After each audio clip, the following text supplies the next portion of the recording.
Most fantasy pantheons fail because they feel like reskins of Greek or Norse gods. I've spent years building worlds, and the strongest pantheons I've seen all start the same way. Before you name a single god, ask what forces actually control life and death in your world. Because gods shouldn't be characters yet.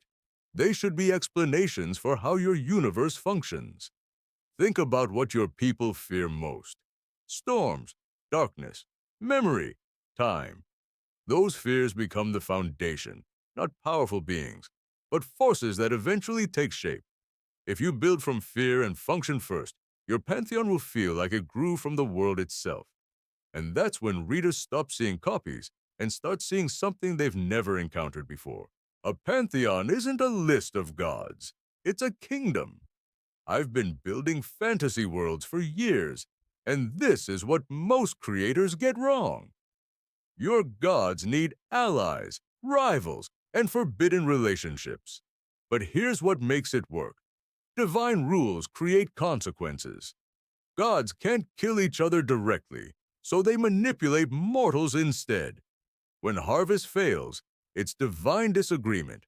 When wars erupt, it's broken balance above. This creates a layered system where mortal struggles mirror divine politics.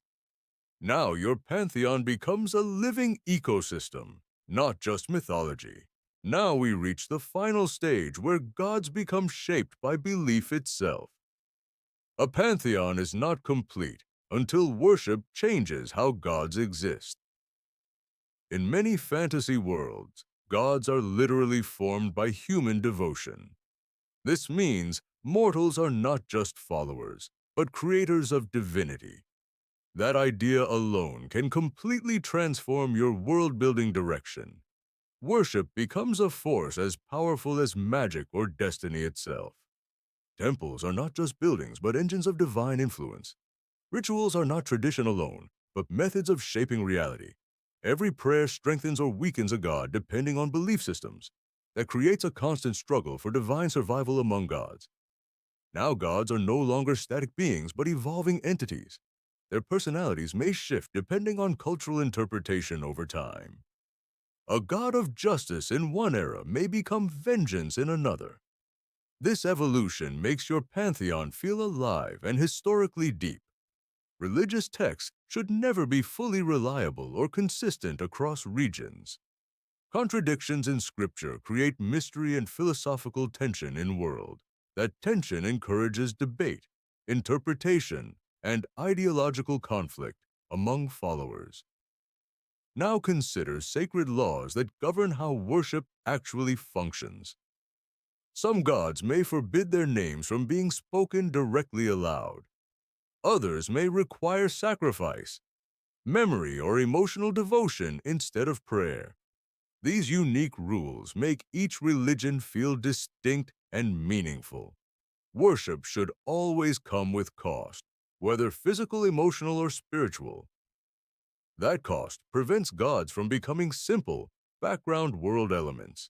Instead, they become active forces shaping daily human decisions. Now think about divine punishment and reward systems in your world. Do gods reward loyalty or simply reflect natural consequences of belief? Divine morality can be absolute or completely subjective, depending on design. That choice will deeply affect tone of your entire fantasy world. Next, explore how myths preserve history of gods across generations. Myths are often distorted, stories passed down through fear and reverence. Over time, truth becomes legend, and legend becomes religion itself. This transformation blurs line between fact and faith completely. Ancient wars between gods may be remembered differently in every culture. Some civilizations may erase certain gods from history entirely. Others may elevate minor spirits into major deities through belief. That inconsistency creates rich opportunities for storytelling discovery. Now consider prophecy and its role within your pantheon structure. Prophecies are often interpreted differently by each religious faction. Some believe prophecy is fixed destiny, while others see it as warning that disagreement creates political and religious conflict across civilizations. Prophecy also gives gods indirect control over mortal decision-making. Even vague predictions can shape entire wars and kingdoms' outcomes. Now introduce divine relics that carry fragments of godly essence. These relics can influence reality without direct divine intervention. Mortals may worship relics instead of gods themselves over time. That shift creates tension between faith and physical manifestation. Now think about what happens when gods are forgotten completely. A forgotten god may weaken, disappear, or transform into something else. This introduces fear even among divine beings.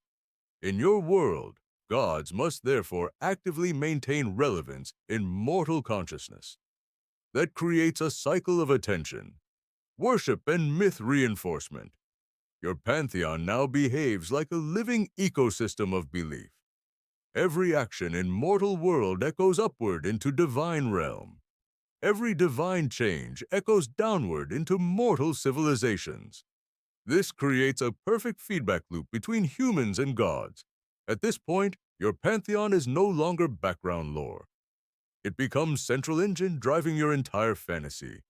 World, narrative, characters, religions, politics, and conflicts all stem from divine structure. That is what makes a pantheon truly unique and unforgettable. And now your fantasy gods are no longer ideas, but living high,